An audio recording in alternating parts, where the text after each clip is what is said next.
तो एक बार पहले हम हमारे जो सम्मानित अतिथि हैं उत्तराखंड के मुख्यमंत्री पुष्कर सिंह धामी जी का एक बार फिर से जोरदार तालियों से स्वागत करें। उत्तराखंड से, देहरादून से देखिए आज यात्रा निकाली और अभी चल कर आए हमारे लिए। धामी जी बहुत बहुत स्वागत है आपका TV9 नेटवर्क के इस मंच पर। बहुत बहुत धन्यवाद आपका। धामी जी, हमने जो आपका सेशन रखा है उसमें हमारा जो नाम है, एक देश एक विधान एक हिंदुस्तान, आपने वो अलग उत्तराखंड से जगा दी है जो अभी, तो सही है ना ये? बिल्कुल, बहुत अच्छा टॉपिक है, बहुत अच्छा नाम रखा है आपने। एक देश एक विधान नया हिंदुस्तान। जी, नया हिंदुस्तान। जी बिल्कुल, उसी तरफ हम लोग सब बढ़ रहे हैं। हमारे प्रधानमंत्री जी के नेतृत्व में देश हर तरफ ऐसे ही बढ़ रहा है और नवाचार देश के अंदर हो रहे हैं। और 2014 के बाद हर तरीके से जो देश बहुत लंबे समय से जिसकी प्रतीक्षा करता था, वो सारे काम पिछले 10-11 सालों में तेज़ी से आगे बढ़े हैं। उनमें डिसीजन हुए हैं, चाहे कश्मीर में धारा 370 खत्म होना हो, चाहे अयोध्या में भगवान राम का मंदिर बनना हो, 3 तलाक का कानून हो, CAA का कानून हो, ज्ञान विज्ञान का क्षेत्र हो। पूरी दुनिया के अंदर भारत को वैश्विक रूप से पहचान ज़्यादा स्थापित होनी हो, या मैं कहूँ कि आदरणीय प्रधानमंत्री श्री नरेंद्र मोदी जी के नेतृत्व में देवभूमि उत्तराखंड में देश की आज़ादी के बाद देवभूमि उत्तराखंड को समान नागरिक संहिता लागू करने का कानून देवभूमि में उत्तराखंड में लागू होना हो। ऐसे अनेक काम हमें गिनाऊंगा तो आप कम बोल पाएंगे थोड़ा। नहीं, आपने समान नागरिक संहिता का जिक्र किया और उत्तराखंड पहला राज्य बन गया जिसने समान नागरिक संहिता को लागू किया। बीजेपी के एजेंडे में लंबे समय से है समान नागरिक संहिता, अब दूसरे राज्य भी उसकी तैयारी कर रहे हैं। एक समय तो लगा था धामी जी की ये पूरे देश में एक साथ आ जाएगा, लेकिन अब आपने लागू किया, दूसरे राज्य इस पर अब काम कर रहे हैं, तो इसका रोड मैप क्या है कि ये एक एक राज्य में आएगा या अखिल भारतीय स्तर पर भी कुछ कानून आएगा? देखिए, मैं उत्तराखंड की बात बताऊं आपको तो 2022 का आम चुनाव उत्तराखंड में संपन्न हुआ और उस चुनाव में आदरणीय प्रधानमंत्री श्री नरेंद्र मोदी जी के नेतृत्व में हमने देवभूमि उत्तराखंड की जनता के साथ एक वचन हमने उनके सामने रखा, एक संकल्प रखा कि नई सरकार गठित होगी तो हम सबसे पहले देवभूमि उत्तराखंड में समान नागरिक संहिता का कानून लागू करेंगे। और देवभूमि उत्तराखंड की जनता ने भी इस आम चुनाव में राज्य बनने के बाद एक जो मिथक था वहां पर, हर 5 साल में सरकार बदलती थी। चुनाव होगा और उस चुनाव के बाद जो सरकार होती थी वो सरकार बदल जाती थी। लगातार ये 4 बार से ये क्रम चल रहा था जी। पहली बार उत्तराखंड की जनता ने ये परिपाटी बदली, ये मिथक तोड़ा और भारतीय जनता पार्टी की सरकार थी, हमारी ही सरकार को प्रधानमंत्री आदरणीय मोदी जी के नेतृत्व में एक इतिहास बना दिया और दोबारा से सरकार में लाकर ये काम करने का अवसर हमको प्रदान किया। और हमने जो वचन जनता के समक्ष रखा था वो वचन हमने निभाया। अगर मैं वायदे की बात करूं तो हमने अपना कहा हुआ वायदा भी पूरा किया, यानी जो हम कहते हैं वो करते हैं। इस वर्ष जनवरी माह 27 से उत्तराखंड हिंदुस्तान का पहला ऐसा राज्य बन गया है जहां रहने वाले किसी भी पंथ का होगा, किसी वर्ग का होगा, किसी समुदाय का होगा, सबके लिए देवभूमि में UCC का कानून लागू हो गया है। क्या बात है। लेकिन आप इसके बाद आपको एक नया नाम भी दे दिया गया है, पुष्कर सिंह धामी अब हिंदू हृदय सम्राट हो गए। अच्छा लगता है सुनकर जब आप कोई लोग कहते हैं तो? देखिए, मैं एक बहुत ही सामान्य कार्यकर्ता हूं। मेरी पार्टी ने मुझे एक काम दिया और मुझे संतोष है कि जो भी मेरी पार्टी मुझको काम देती है, मैं कभी नाम के चक्कर में नहीं पड़ा। और कई बार मुझे लोग पूछते हैं, एक अगला प्रश्न भी पूछते हैं कि आप एक बार नहीं दूसरी बार भी चीफ मिनिस्टर बन गए, अब आगे क्या बनना चाहते हैं? तो मैं कभी नाम के चक्कर में भी नहीं पड़ता हूँ और कभी आगे क्या होगा ये भी नहीं सोचता हूँ, क्योंकि मैंने बचपन से, मैं एक सैनिक परिवार में पैदा हुआ, सेना के साथ मेरा लालन पालन हुआ, बड़ा हुआ, बहुत सामान्य स्थितियों परिस्थितियां हमने देखी। बस हाँ, जीवन में एक चीज जरूर मैं सोचता था हमेशा कि जो भी करना है कुछ बनने के लिए नहीं करना है, कुछ करने के लिए और कुछ करके दिखाने के लिए करना है। क्या बात है, तालियां हो जाए भाई एक बार। और नहीं, आपने करके दिखाया है, यूसीसी लागू करके दिखाया है। लेकिन जब मैंने कहा कि लोग आपकी तारीफ करने लग गए हैं, आपको हिंदू हृदय सम्राट कहने लग गए हैं, तो एक वर्ग है जो आपसे नाराज भी हो गया है। और वो वर्ग मुस्लिम वर्ग है। वो ये कह रहा है कि मुस्लिमों को दबाया जा रहा है इस कानून के तहत, उनके अधिकार छीने जा रहे हैं, हम नहीं मानेंगे हम इस यूसीसी को। वो अभी भी विरोध कर रहे हैं। देखिए, यूसीसी भारत की संविधान में जो प्रावधान किया गया है, संविधान के अनुच्छेद 44 में इसका प्रावधान किया गया है।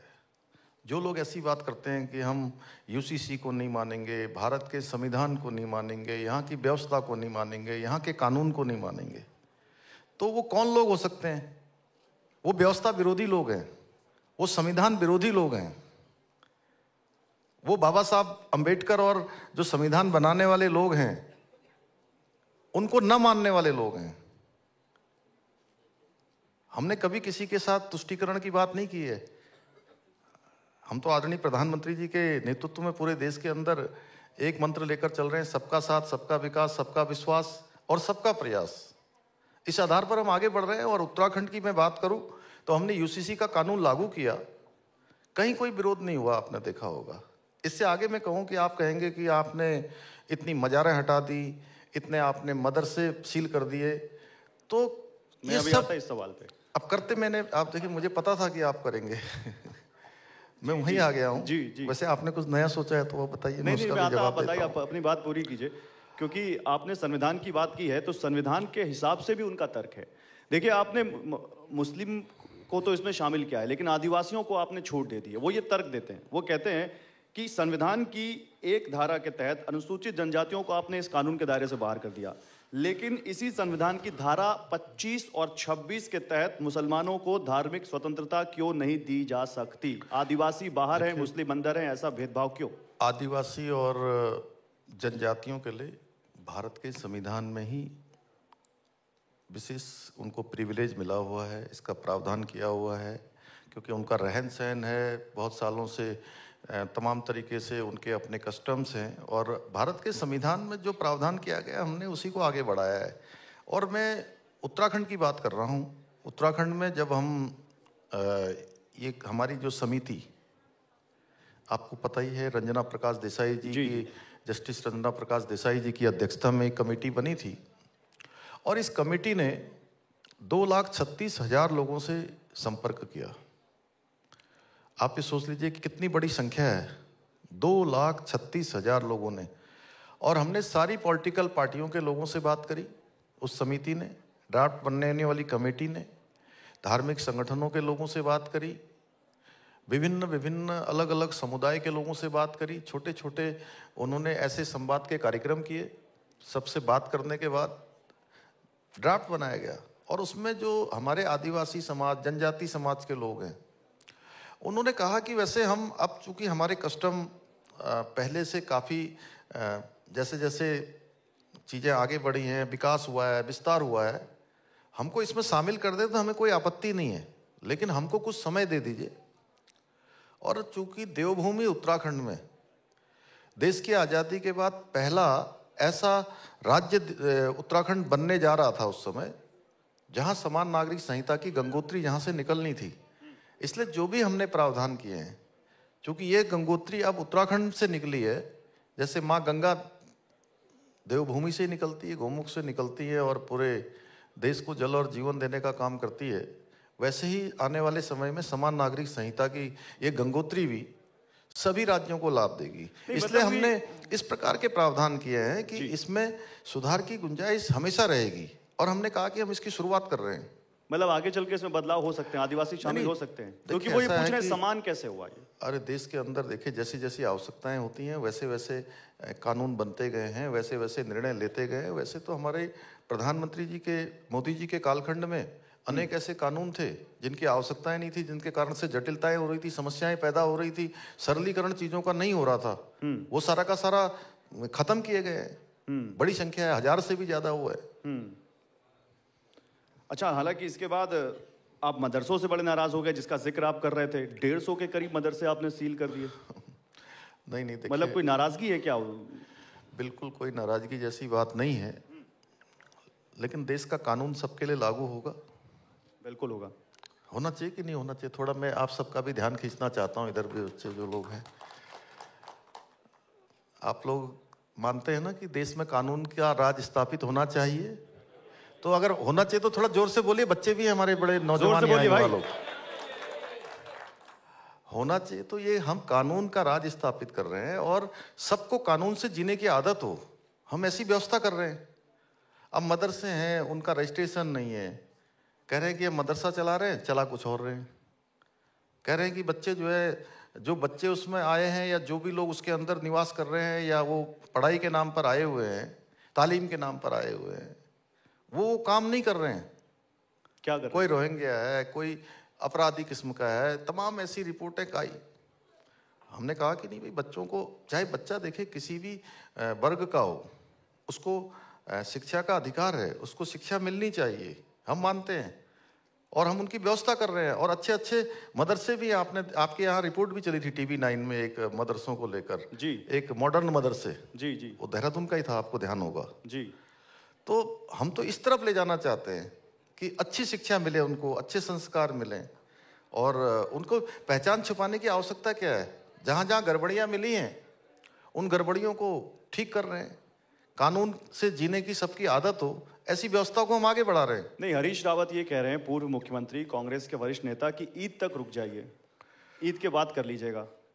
नहीं, और मोदी जी भी सौगातें मोदी तो बांट ही रहे हैं ईद तक। नहीं, वो देखिए, वो कोई विषय नहीं है। हमने कहा कि ऐसा नहीं है, हम सबको लोकतांत्रिक मूल्यों पर हम विश्वास रखने वाले हैं, उसमें हम कहीं ऐसा नहीं है कि लेकिन हमने पहले से सबको नोटिस दिया हुआ है, सबको, सबकी जो है वेरिफिकेशन करवाई है, उसके आधार पर हम काम कर रहे हैं।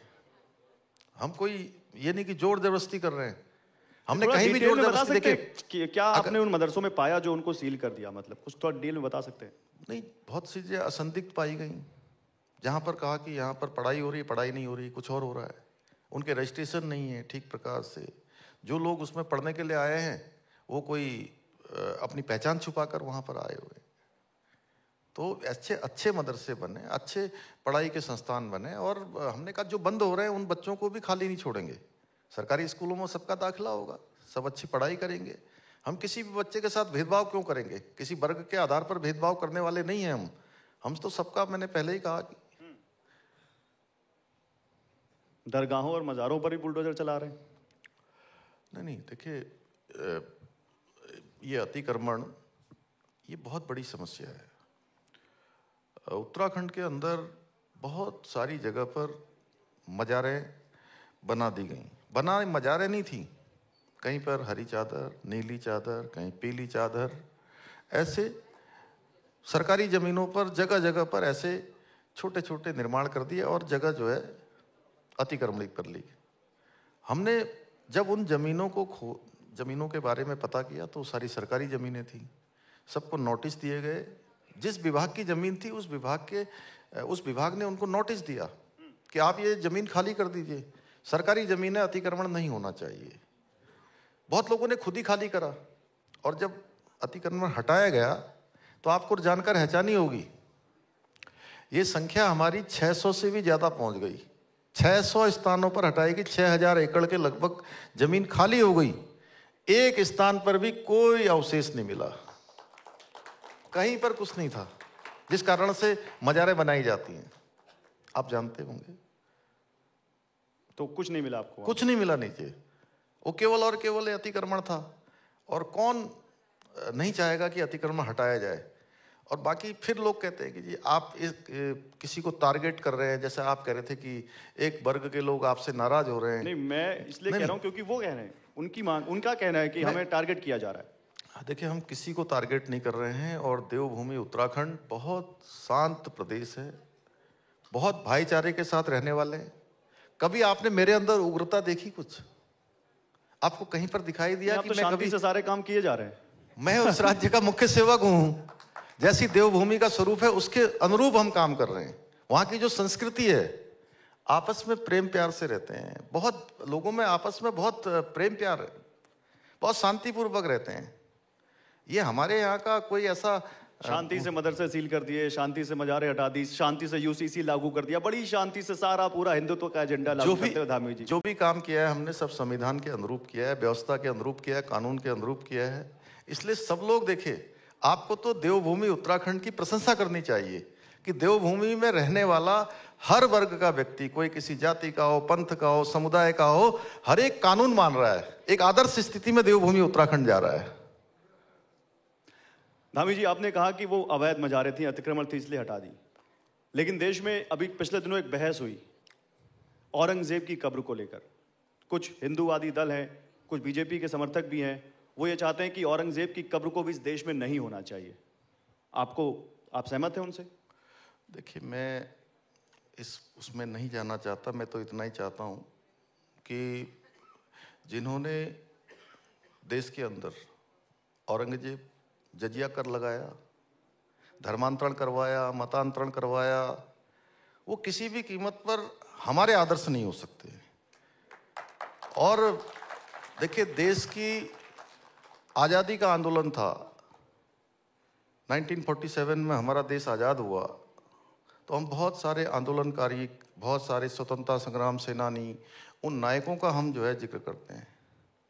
अगर बात करें तो हल्दी घाटी का युद्ध भी हुआ, पृथ्वीराज चौहान, राणा प्रताप, ये सब भी किसी न किसी बड़े आंदोलन उन्होंने करके जो है एक बड़ी व्यवस्था को, जो खराब व्यवस्था थी, उस व्यवस्था के लिए संघर्ष किया। आखिर किसके लिए किया उन्होंने? तो ऐसे बहुत सारे प्रश्न हैं। और नहीं, औरंगजेब नायक न सही, इतिहास का तो हिस्सा है इस देश का। नहीं, इतिहास देखिए, हमारे बच्चों को, हमारे आने वाली पीढ़ियों को कौन सा इतिहास हमें पढ़ाया जाना चाहिए? देश की आज़ादी में जिन लोगों ने योगदान दिया, बहुत सारे लोग, उनका नाम ही नहीं था इतिहास में। हम वीर बाल दिवस मनाने लगे, किसने शुरू किया? प्रधानमंत्री मोदी जी ने शुरू किया। देश की आज़ादी का इतना बड़ा कालखंड बीत गया, जिन छोटे छोटे बच्चों को, जोरावर और फतेह सिंह, बाबा फतेह सिंह और जोरावर सिंह, उनको जो है दीवारों में जिंदा जीते जी चिनवा दिया गया, लेकिन उनका इतिहास देश दुनिया को बताया नहीं गया। आखिर क्यों? ये प्रश्न केवल मेरा नहीं है कि मैं आपके साथ बैठा हूं, आपके चैनल के माध्यम से लाखों लोग देख रहे होंगे। ये प्रश्न चिन्ह पूरे देश का है, ये प्रश्न पूरे देश का है कि आखिर ये बात आज क्यों हुई। ये सब जो है वीर बाल दिवस, बाबा जोरावर सिंह और बाबा फतेह सिंह का इतिहास पहले क्यों नहीं बताया गया? नहीं, पहले भी बताया गया, ऐसा नहीं कि नहीं बताया गया, लेकिन फिर भी मैं आपसे ये जानना चाहता हूं कि क्या आपका मत क्या होना चाहिए इसमें उनकी मांग पर? अरे, इतनी देर में मैंने मत बता दिया आपको। होली पे अभी एक नया विवाद आ गया। होली के पर मस्जिदें ढक दी गई, नमाज के लिए कहा गया सड़क पे मत पढ़ो, छत पर भी ना पढ़ो, जबकि लोग, सामने वाला वर्ग कह रहा है कि आप सड़क पे होली खेल सकते हैं और हमें नमाज छत पर भी नहीं पढ़ने देना चाहते। नहीं, देखिए, उत्तराखंड राज्य में कहीं पर भी ऐसी व्यवस्था नहीं हुई। हाँ, ये जरूर हमने सभी से कहा था कि अपने अपने त्यौहार मनाइए। त्यौहार मनाने से दूसरे को डिस्टरबेंस ना हो, दूसरों को परेशानी ना हो। आप अपना त्यौहार मना रहे हैं, अपना मनाइए। आपको अच्छा काम करना करिए जी, लेकिन आपके काम करने से दूसरे को परेशानी हो जाए तो अच्छा काम नहीं होगा ना। तो इस दूसरों की सुविधा का भी हमें ध्यान रखना चाहिए। कई बार सड़कों पर बड़ी बड़ी लंबी लाइनें लग जाती हैं, उसकी वजह से लोगों का यातायात अव्यवस्थित हो जाता है। तमाम लोगों को किसी इमरजेंसी में जाना होता है, उनको परेशानियों का सामना करना पड़ता है। तो कानून की बात जो मैं अभी कर रहा था, सबको कानून से जीने की आदत होनी चाहिए। देश में जो व्यवस्था आगे बढ़ी है, उस व्यवस्था में सबको सहयोग करना चाहिए, मैं इतना ही मानता हूँ। नहीं, लेकिन आपने कहा उत्तराखंड में ऐसा नहीं था, लेकिन देश में आप उत्तराखंड से ज्यादा दूर नहीं है, संभल, वहां तो हुआ ऐसा। पहले बात आई कि होली एक दिन आती है साल में, जुमा 12 दिन आता है। संभल में बहुत सालों तक नहीं मनाई जाती रही होली, और ऐसे स्थान और भी स्थानों पर हैं देश में जहां पर इस प्रकार के प्रकरण सामने आए हैं। तो अब देश की आज़ादी के बाद और प्रधानमंत्री मोदी जी के कालखंड में सब जगह नया नया इतिहास बन रहा है, नई चीज़ें शुरू हो रही हैं, जो चीज़ें दबी हुई हैं वो आगे आ रही हैं, विस्तार ले रहा है देश। तो मतलब आप इस बयान को सही मानते हैं कि अगर होली की गुजिया ईद की सवई खिलानी है तो होली की गुजिया भी खानी होगी? इन बयानों का समर्थन करते हैं जो ऐसे बयान आते हैं? नहीं, मैंने पहले ही कहा कि अपने अपने सभी को त्यौहार मनाने हैं जिसको जैसे अच्छा लगे वैसे मनाना चाहिए, मैं कह रहा हूँ, लेकिन दूसरे को परेशानी ना हो। अच्छी बात है।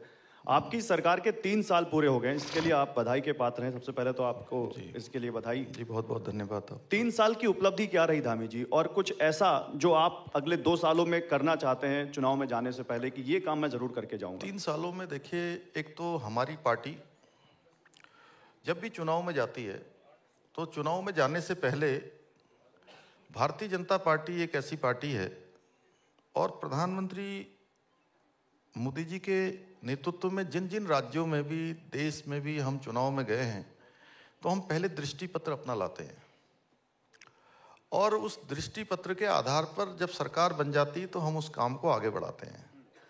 3 साल में हमने जो दृष्टि पत्र देवभूमि उत्तराखंड के लोगों के समक्ष प्रस्तुत किया था, उस दृष्टि पत्र का 70% भाग हमने पूरा कर लिया है, और बचा हुआ 30% है, उसको हम आने वाले चुनाव से पहले उसको भी पूरा कर लेंगे।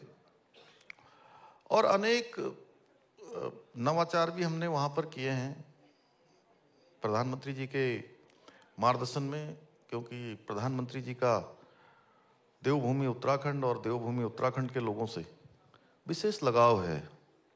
उसके कारण से आज हम देखें तो तेजी से 4 धाम ऑल वेदर रोडें बनी हैं। दिल्ली देहरादून एलिवेटेड रोड का काम अंतिम चरण में है। आने वाले समय में आप देहरादून जाएंगे ना यहाँ से जी, तो आप जो है हवाई जहाज से नहीं जाएंगे, और मैं तो ऐसा सोच रहा हूँ कि आने वाले समय में कुछ टाइम के बाद दिल्ली देहरादून की टिकट लेने वालों की संख्या नाम मात्र की रह जाएगी। क्या बात है, तालियां। क्योंकि अभी आप टिकट लेके फ्लाइट से जाते हैं तो आपको कम से कम 2 घंटे पहले घर से निकलना होता होगा। 2 घंटा तो होता ही है, बिल्कुल, ज्यादा भी हो जाता है कई बार। 2 घंटा कम से कम, और 1 घंटा मिला के फ्लाइट में मान लीजिए आप, कितने हो गए? 3 घंटे। जी, फिर आधा घंटा आपको वहां से बाहर निकलेंगे आप, कितना हो गया? 3.5 घंटा। 3.5। और 1 घंटा कम से कम आपको जो है, जहां आपका गंतव्य होगा देहरादून में कहीं भी, तो 1 घंटे से कम वो भी नहीं लगेगा। कोई 40-45 मिनट का रास्ता है, लेकिन कभी रोडों पर ज़्यादा लोग होते हैं आने जाने वाले, तो 4.5 घंटे का समय लगेगा। और आप रोड से जाएंगे तो मात्र 2 से 2.5 घंटे में आप दिल्ली से देहरादून, देहरादून से दिल्ली पहुंच जाएंगे। तो अच्छा है, अपनी गाड़ी से निकल जाएंगे। आप 3 साल की बता रहे थे, 3 साल की बहुत सारी उपलब्धियां हैं, और मैं उसको, अब चूंकि मेरे को भी एक विंटर गेम्स भी कराया आपने? हैं? विंटर गेम्स भी कराया आपने? नहीं, विंटर गेम्स तो हमारे यहाँ एक अलग है, लेकिन नेशनल गेम्स जी 38वें राष्ट्रीय खेलों का आयोजन इस बार देवभूमि उत्तराखंड को उसकी मेजबानी का अवसर मिला, और 11 स्थानों पर इस राष्ट्रीय खेलों का आयोजन हुआ हमारे यहाँ, अलग अलग शहरों में हुआ। और सबसे बड़ी बात ये रही कि इससे पहले के जो राष्ट्रीय खेल आयोजित हुए उसमें कोई ना कोई प्रतियोगिता ऐसी थी जिसका कोई ना कोई इवेंट्स, कोई ना कोई खेल प्रतियोगिता यहाँ दिल्ली में होती थी, क्योंकि वो इंफ्रास्ट्रक्चर नहीं होता था, किसी की साइकिलिंग के लिए नहीं होता था, किसी का किसी और के लिए नहीं होता था। उत्तराखंड में हमने सारा इंफ्रास्ट्रक्चर डेवलप किया, और सारे के सारे जितने भी इवेंट्स थे वो सारे उत्तराखंड में ही आयोजित हुए। प्रधानमंत्री जी ने उसका शुभारंभ किया और गृह मंत्री जी ने उसका समापन किया। एक अच्छा आयोजन जिसकी सभी जो खेल संघों से जुड़े हुए थे, खेल प्रेमी थे, खिलाड़ी थे, उन्होंने एक अच्छा अनुभव देवभूमि उत्तराखंड का पूरे देश दुनिया को बताया। और हमारे लिए अच्छी बात ये थी कि प्रधानमंत्री जी के मन की बात के कार्यक्रम में भी पूरे राष्ट्रीय खेलों का उल्लेख किया गया। मैं प्रधानमंत्री जी का आभार व्यक्त करता हूं कि उन्होंने हमको एक तो खेल 38वें राष्ट्रीय खेलों की मेजबानी का अवसर दिया, और उसके बाद हमारा प्रोत्साहन भी किया। और इसके अतिरिक्त मैं कहूँ तो G20 के भी हमको 3 इवेंट्स, 3 बैठकें G20 की हमने देवभूमि उत्तराखंड में आयोजित की जी और अलग अलग स्थानों पर ये हमारे कार्यक्रम आयोजित हुए। जी दुनिया के जितने हमारे डेलीगेट्स वहाँ आए थे, वो इतने प्रसन्न हुए जाने के बाद, जब उन्होंने वहाँ की नैसर्गिक सुंदरता को देखा, अनेक हमारे ऐसे स्थान देखे जहाँ पर लोग आ सकते हैं, जा सकते हैं, पर्यटन की दृष्टि से अति महत्वपूर्ण, अति देखने लायक, और आध्यात्मिक ऊर्जा की उनको प्राप्ति हुई, एक नई ऊर्जा लेकर गए।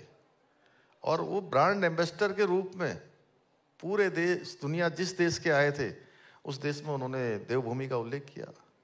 हमने ग्लोबल इन्वेस्टर समिट का आयोजन किया, उसमें भी दुनिया के 50 से ज़्यादा देशों के लोगों ने आकर निवेश के क्षेत्र में आगे बढ़े और हमारा 3,55,000 करोड़ रुपए का MOU साइन हुआ, जिसमें से 80,000 करोड़ की ग्राउंडिंग पर हमारा काम शुरू हो गया।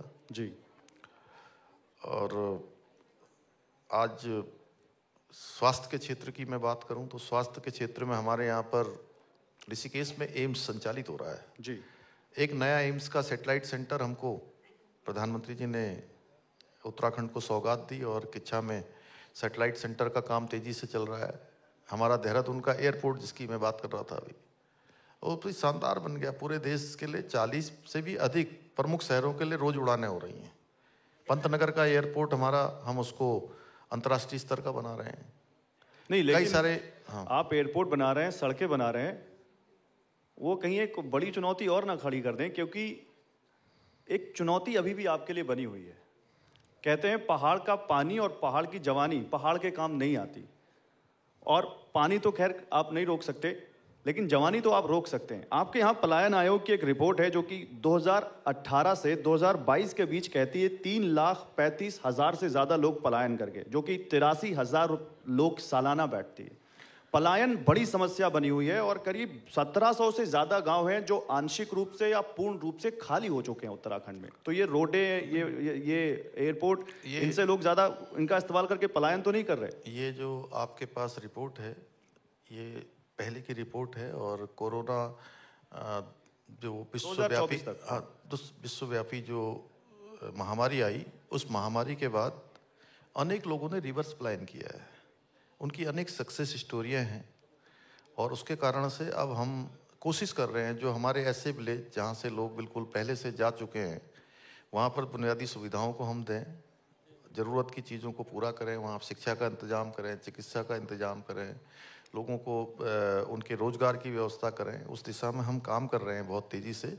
और जो कहा आपने पहाड़ का पानी और पहाड़ की जवानी, पहाड़ का पानी उत्तराखंड के भी काम आ रहा है। अब हम अनेक हाइड्रो परियोजनाओं पर काम कर रहे हैं और अभी अभी जो प्रयागराज में कुंभ संपन्न हुआ, जी, उस कुंभ को संपन्न करवाने में कुछ योगदान देवभूमि उत्तराखंड का भी है। जैसे हमारा टेहरी डैम, वहां से प्रत्येक दिन 200 क्यूसेक जल माँ गंगा में छोड़ा जाता था, जिसके कारण से देश दुनिया के लोगों ने बड़ी आस्था और श्रद्धा की डुबकी लगाई।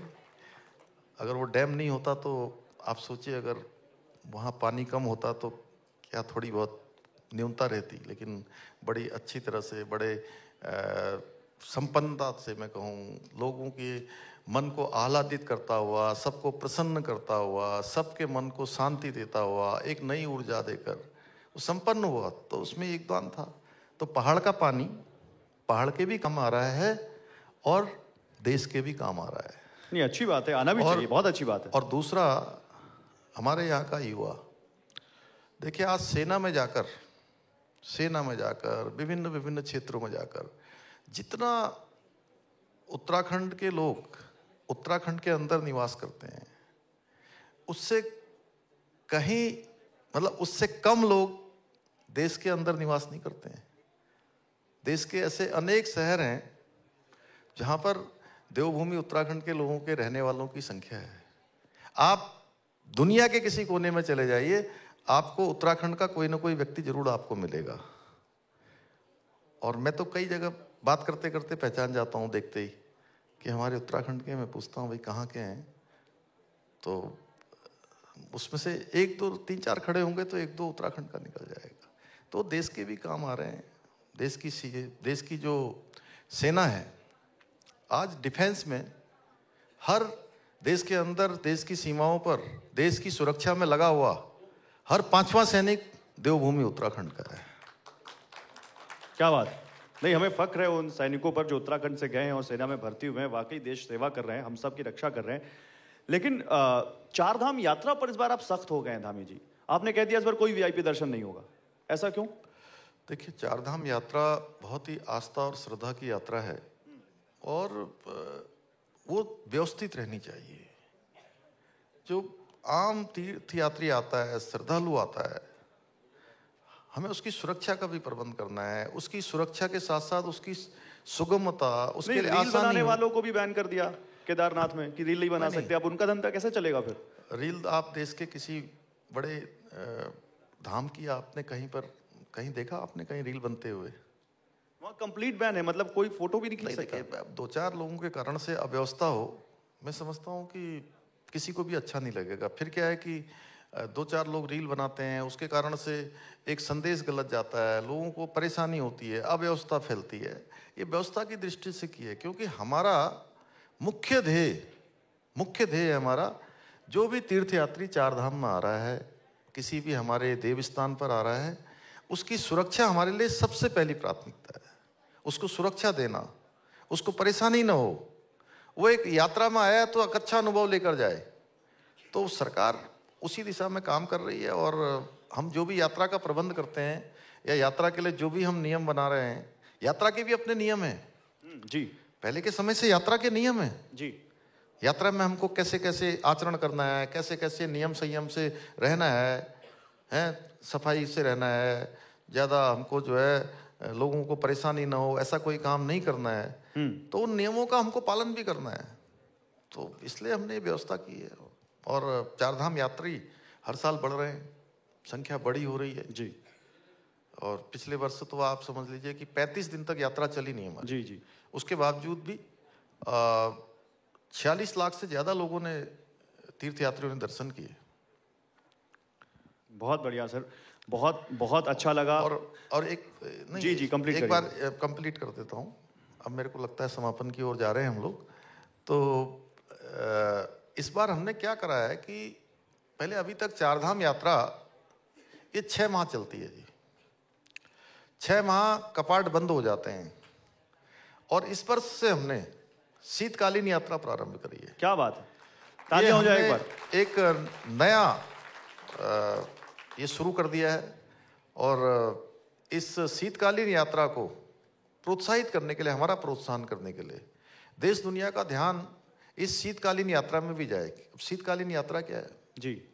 शीतकालीन यात्रा है कि जब धामों के कपाट बंद हो जाते हैं, शीतकाल आता है तो बंद हो जाते हैं, 6 महीने खुले होते हैं, 6 महीने बाद वो बंद हो जाते हैं। तो जैसे हमारा भगवान बद्री विशाल का पांडुकेश्वर में, जोशी मठ में, वहाँ दर्शन होते हैं शीतकाल में 6 महीने। बाबा केदार की डोली जो है ऊखी मठ में ओंकारेश्वर मंदिर में आ जाती है, 6 महीने भगवान की यहाँ पूजा होती है।